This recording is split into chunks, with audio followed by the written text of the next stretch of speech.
편안하셨습니까? 네. 드디어 내일 사주일을 맞이하였습니다. 대립다발에 초가 모두 이렇게 밝혀져 있습니다. 이렇게 대립초가 다 밝혀졌다는 것은 이제 우리의 희망이 절정에 이르렀다라고 하는 것을 우리에게 알려주고 있습니다. 구세주의 탄생의 은총과 평화가 우리 교우님들에게 가득하시기를 주님의 이름으로 축원드립니다. 아멘. 오늘은 하나님의 뜻을 이루려고 왔습니다 라고 하는 제목으로 말씀을 나누고자 합니다. 오늘 말씀을 통해서 저희가 먼저 기억해야 할 것은 하나님의 뜻은 자꾸 비천함을 통해서 드러난다라고 하는 것입니다. 하나님은 전능하시고 창조주이시고 주권자이십니다. 그러나 하나님은 당신의 뜻을 이루기 위해서 강하고 화려한 것을 들어서 사용하시기보다는 오히려 작고 나약하고 비천한 것을 통해서 하나님의 뜻을 이루신 것이 더욱더 많았습니다. 이 땅에 강생하신 예수 그리스도께서 태어나신 고장 베들레헴만 보더라도 다윗 왕이 태어난 고장이었지만 시간이 흐른 뒤 아주 작고 보잘것없는 그런 동네에 불과했습니다. 그런데 하나님께서는 바로 그 작은 동네를 통해서 당신의 놀라운 은총을 드러내시는 것이죠. 미가 예언자는 오늘 1절로 이렇게 얘기합니다. 그러나 에브라타 지방 베들레헴아, 너는 비록 유다 부족들 가운데서 보잘것없었으나 나 대신 이스라엘을 다스릴 자 너에게서 난다.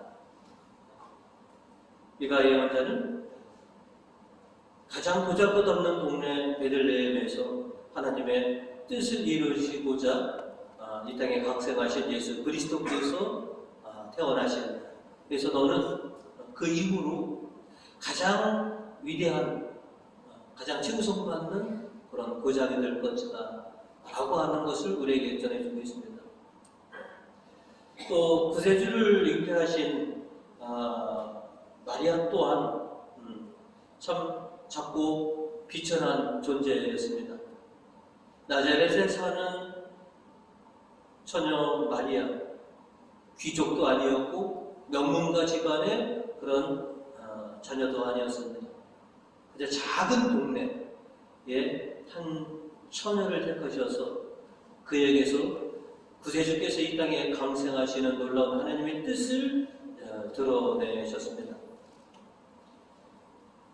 그 사실을 마리아도 너무나 잘 알고 있었기 때문에 마리아 성가 2절로 마리아는 이렇게 노래했습니다. 주께서 여종의 비천함을 돌보셨으니 이제부터 온 백성이 나를 복되다 할 것입니다. 작고 비천한 자신을 통해서 하나님의 놀라운 능력을 드러내실 것입니다 라고 이렇게 얘기하고 있습니다. 자신은 작고 비천한 존재입니다. 하나님께서는 당신의 뜻을 이루시기 위해서 강함과 화려함보다는 나약하고 작고 비천함을 통해서 당신의 뜻을 이루시는 모습들을 우리에게 보여주셨습니다. 예수님께서도 다윗의 후손으로서 이 땅에 나셨지만 당시 가장 비천한 목수 가정에서 30년의 생활을 하시게 된 것, 가장 비천함을 통해서 하나님께서는 당신의 놀라운 뜻을 이뤄내신다라고 하는 것을 우리들에게 보여주시는 것입니다. 이렇게 자신 스스로가 비천함을 여겼던 마리아를 통해서, 그리고 그 누구도 비천한 그런 직업이라고 하는 그런 목수를 통해서 하나님의 당신의 놀라우신 뜻을 우리들에게 드리고 주셨던 것이죠. 저와 여러분도 큰 배경과 권력과 재력이 없는 어떻게 보면 소시민들입니다.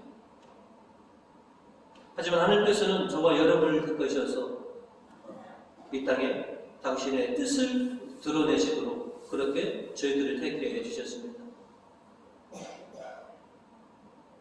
권세가도 아닌 큰 능력과 재력을 가진 사람들 아닌 저희를 통해서 하나님께서는 당신의 뜻을 이 땅에 드러내시고자 했던 것입니다. 우리가 알고 있었던 수많은 예언자들도 참 나약하고 비천한 존재들이었습니다. 그리고 수많은 신앙의 선배들도 마찬가지였습니다. 하나님은 당신의 뜻을 이 땅에 드리우실 때 강함을 또 화려함을 택하신 것이 아니라 우리처럼 나약하고 비천한 것을 통해서 당신의 뜻을 드러내셨다라고 하는 것입니다. 이제 하나님에게 택함받은 저희들, 이제 2024년 하나님의 뜻을 이루려고 하는 그런 하나님의 뜻에 기꺼이 협력하는 협력자가 되고자 합니다. 지난주에 말씀드린 것처럼 우리들은 하나님의 뜻을 이루려고 기꺼이 주님의 부르심에 응답한 하나님의 협력자들입니다. 수많은 예언자가 되었고 마리아가 자신의 삶을 통해서 하나님의 뜻을 이루려고 기꺼이 자신을 내어드렸 그런 고귀한 신앙의 모습을 우리에게 보여주신 것처럼 이제 저와 여러분을 통해서 이제 올해 하나님의 뜻을 이루시기 위해서 기꺼이 나 자신이 하나님께 협력해야 한다라고 하는 것을 이제 세상에 드러내야 될 때입니다. 주님은 바로 그것을 원하시고 계십니다. 이제 우리의 삶을 통해서 우리의 복음 선포를 통해서 하나님의 뜻이 이 세상에 드러날 수 있도록 기꺼이 협력하는 저와 여러분이 되시기를 주님의 이름으로 축원드립니다. 아멘. 오늘 말씀은 저희들에게 하나님의 뜻을 이루기 위해서 기꺼이 자신을 내어놓았던 마리아의 신앙을 보도록 해주셨습니다. 오늘 보고 바로 앞에가 가브리엘 천사가 마리아를 찾아가서 잉태의 소식을 전하는 장면입니다. 가브리엘 천사는 마리아에게 38절로 이렇게 얘기합니다. 마리아 잉태를 전했고 38절로 그 마리아가 가브리엘을 통해서 전한 하나님의 놀라우신 계획에 순종하는 그런 고백을 38절로 해주시는 것이죠. 이 말을 들은 마리아는 이 몸은 주님의 종입니다. 지금 말씀하신 대로 저에게 이루어지기를 바랍니다. 하고 대답합니다. 하나님의 뜻을 이루시기 위해서 기꺼이 마리아는 하나님의 뜻에 협력하였습니다. 그동안 자기가 꿈꿔왔던 결혼에 대한 큰 꿈들 그리고 아기자기한 그런 결혼의 계획들을 마리아는 다 내려놓았습니다. 여러분도 다 결혼 생활을 하고 계시지만 우리가 처음 결혼했을 때 얼마나 많은 꿈이 있었습니까? 결혼의 계획에 대한 계획들이 우리가 다 가지고 있었는데 마리아는 하나님의 뜻을 받들기 위해서 자신이 꿈꿨던 것들을 다 내려놓았다는 것입니다.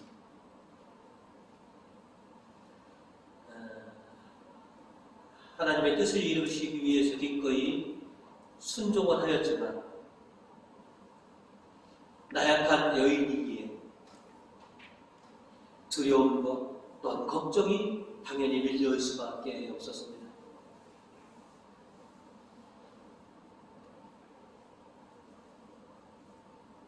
자신의 선택이 또 자신의 결정이 장차 앞으로 어떤 일이 불러올지 생각만 해더라도 정말로 암담했을 것입니다. 그런 그에게 한 가지 희망이 있었습니다. 누구보다도 자신의 이 선택과 이 순종을 기쁘게 칭찬해 줄 사람이 떠올랐습니다.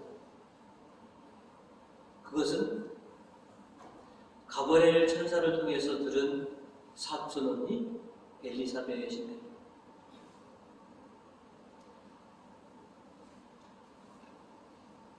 가브리엘 전사는 마리아에게 엘리사벳에 대한 이야기를 해줬습니다. 36절을 보시면 내 친척 엘리사벳을 보아라. 아기를 낳지 못하는 여자라고도 하였지만 그 늙은 나이에도 아기를 가진 지가 벌써 6달이나 되었다. 그 아기는 바로 하나님의 은혜로 인해서 잉태한 것이다 라고 알려준 것이죠. 그래서 마리아는 그 누구도 자신의 이 신앙의 결단을 알아주지 못하더라도 엘리사벳만큼은 바로 알아봐 주겠지. 그리고 자신에게 굉장히 큰 힘이 되겠지.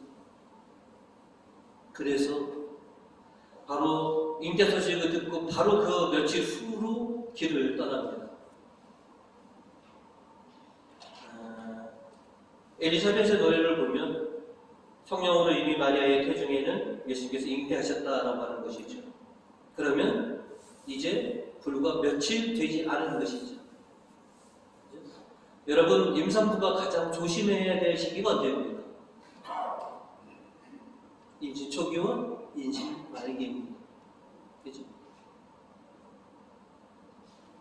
이제 갓 잉태한 마리아는 엘리사벳을 찾아가기 위해서 길을 나섭니다. 그 길이 장장 150km가 넘습니다. 나자렛에서 유다 산골까지의 거리가 150km입니다. 이 거리를 마리아가 어떻게 갔겠습니까? 나 아기 가졌으니 마차 하나만 허락해 주십시오. 낙이 한 마리만 구해주십시오 라고 말할 수 있었겠습니까? 그저 그 위험하고 거친 여정을 마리아는 그냥 뜨벅뜨벅 그렇게 150km를 달려간 것입니다. 무엇 때문에? 나를 지지해주고 내 이 신앙을 칭찬해줄 엘리사벳을 만나기 위해서.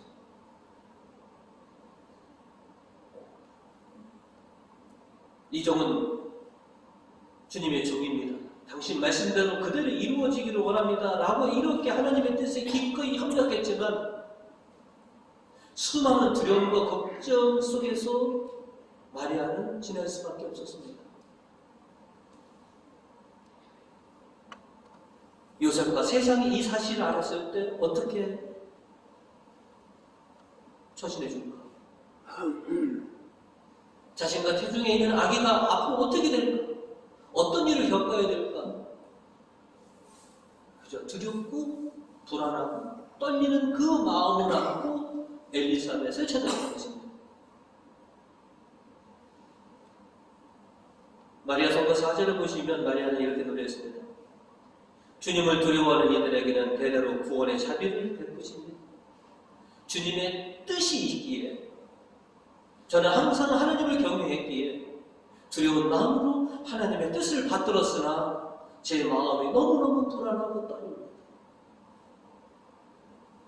저에게 당신의 자비를 좀 베풀어 주십시오. 저에게는 지금 하나님 당신의 자비가 필요합니다. 우리도 신앙의 결단 응답을 하고 나서 네 그렇게 하겠습니다. 네 믿습니다 라고 했지만 그 뒤에 오는 수많은 일 앞에서 우리가 얼마나 힘들어하고 얼마나 걱정과 두려움을 많이 겪었습니다. 마리아도 똑같았습니다. 이 두려움 쌓여 있는 저에게 하나님 당신의 좀 자비를 좀 내려 주십시오 라고 그렇게 간절히 바랄 수밖에 없었던 것이죠.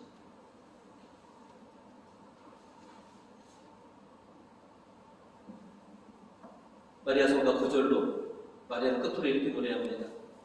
주께서 우리 조상들에게 약속하신 대로 아브라함과 그 후손에게 영원토록 자비를 베푸십니다. 자신에게 하나님 자비를 베풀어 주십시오. 하나님의 뜻에 응답한 그래서 하나님께 순종한 저에게 자비를 내려 주십시오 라고 이렇게 노래한 것입니다. 하나님의 뜻에 협력하기 위해서 놀라운 순종을 한 마리아지만 엘리사벳을 통해서 그래 참 잘했다. 내 믿음이 참 칭찬받을 만하다. 라고 하는 위로와 격려와 그런 칭찬을 듣고 싶어 했던 것입니다. 아니나 다를까. 엘리사벳은 복음 45절로 이렇게 노래합니다. 주님께서 약속하신 말씀이 꼭 이루어지리라 믿으시니 마리아 너는 정녕 복되십니다. 그토록 마리아가 듣고 싶어 했던 그런 말입니다.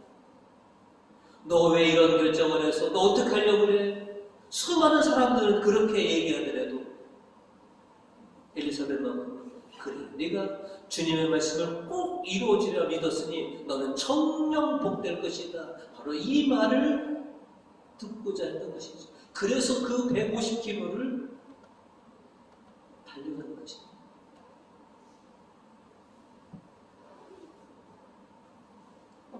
오늘 복음에서 보시면 엘리사벳이 성령을 가득히 받아서 마리아에게 노래를 불렀다라고 하는 것이죠.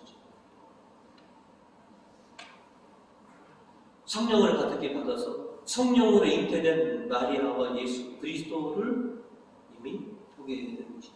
그러니 너는 정말 복되다. 너 선택 잘한 거다. 하나님의 뜻에 내가 기꺼이 내 자신을 내려놓은 것은 그 무엇보다도 잘한 것이다.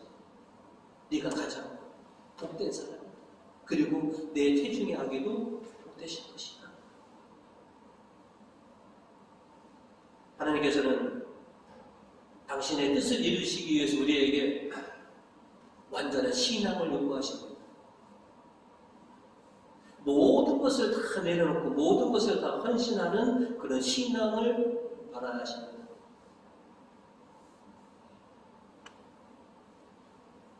요셉이 마리아를 받아들이기로 결정한 것은 그 이유입니다.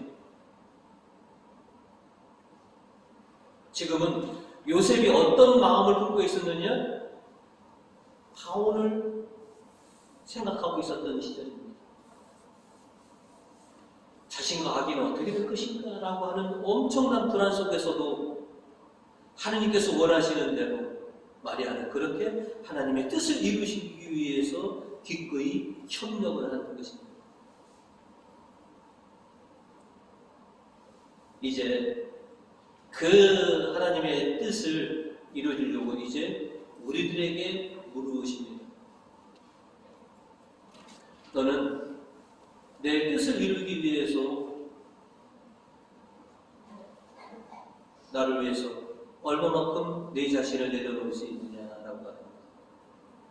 마리아는 바로 그것을 우리에게 보여주신 것입니다.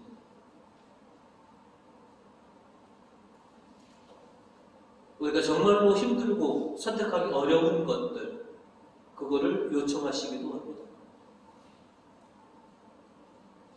하나님의 뜻을 위해서 내가 얼마만큼 낮아질 수 있느냐라고 하는 것. 나를 위해서 내가 얼마만큼 희생할 수 있느냐.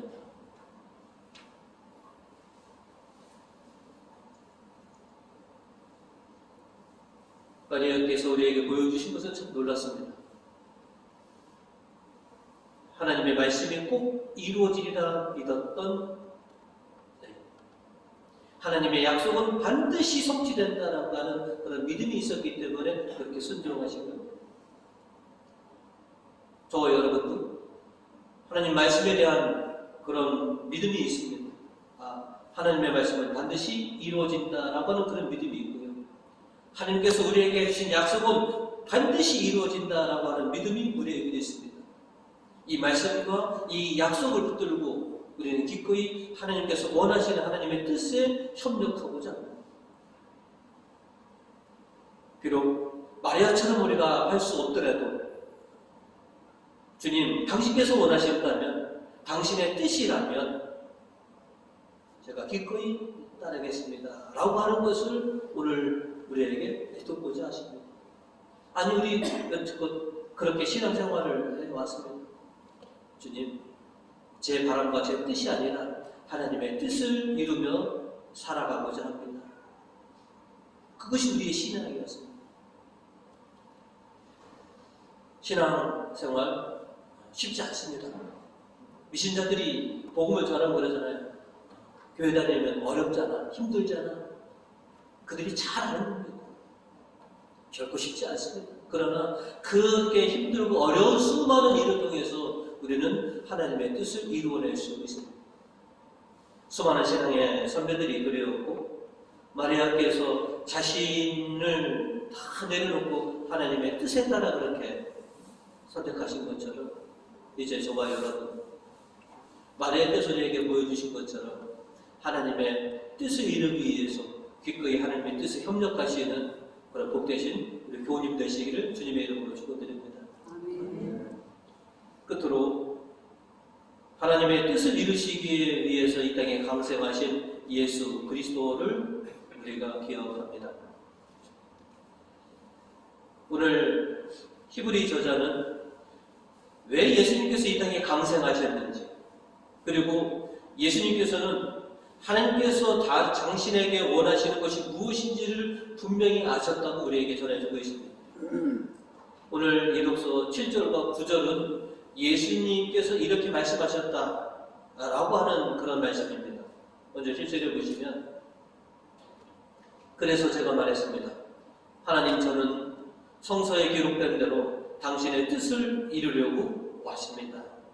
이것이 예수님의 답이셨다는 것입니다. 이어서 또 9절로 다음에는 하나님, 저는 당신의 뜻을 이루려고 왔습니다 하고 말씀하셨습니다 라고요.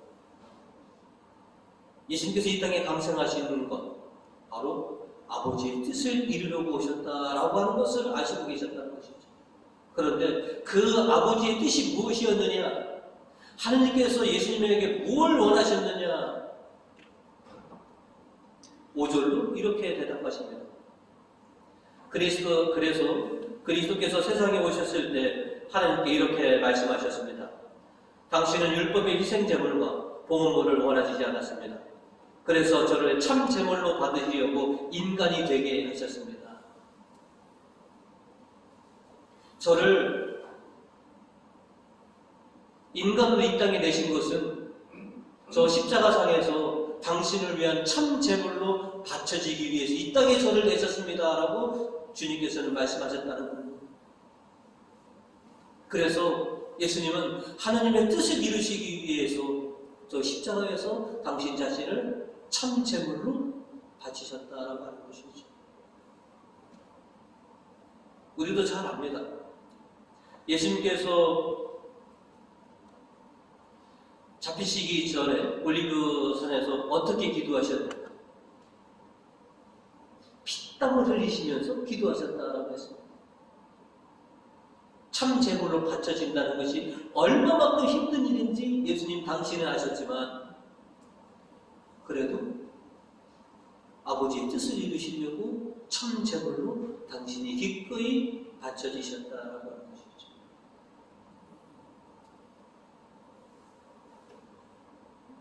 요한은 예수님이 운명하시기 전 마지막 말씀을 우리에게 전해준 적이 있습니다. 숨을 거두시기 전에 다 이루었다. 아버지께서 원하시는 대로 아버지의 뜻을 내가 이제 다 이루었다.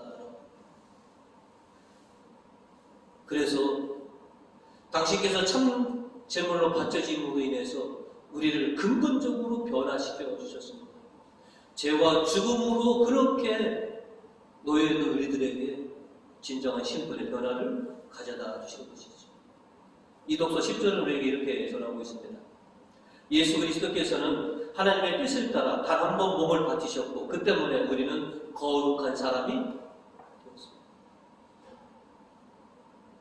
하나님의 뜻에 따라 예수님께서는 참 제물로 바치심으로 인해서 우리가 거룩한 사람이 되었습니다. 그리고 우리는 영원한 생명을 얻게 되었습니다.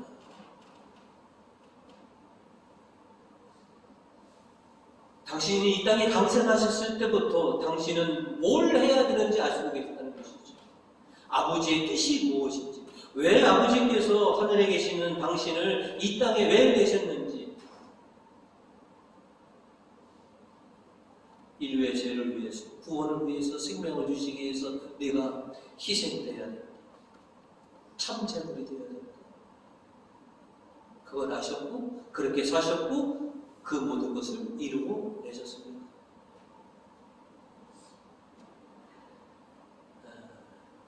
주님께서 이 땅에 강생하신 성탄을 이제 불과 며칠 안 남습니다. 우리가 기쁨과 평화를 누리지만 예수님께서 이 땅에 오신 그 순간부터 나는 하나님의 희생 제물로 이 땅에 왔느니라.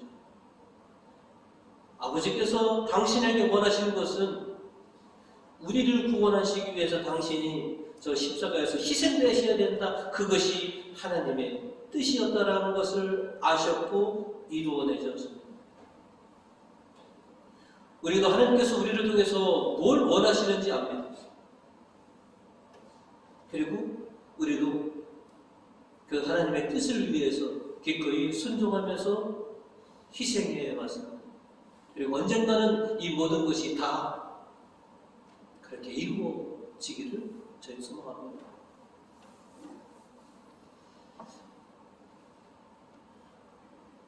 옛날에 제가 듣고 싶었던 그런 말이 있었습니다.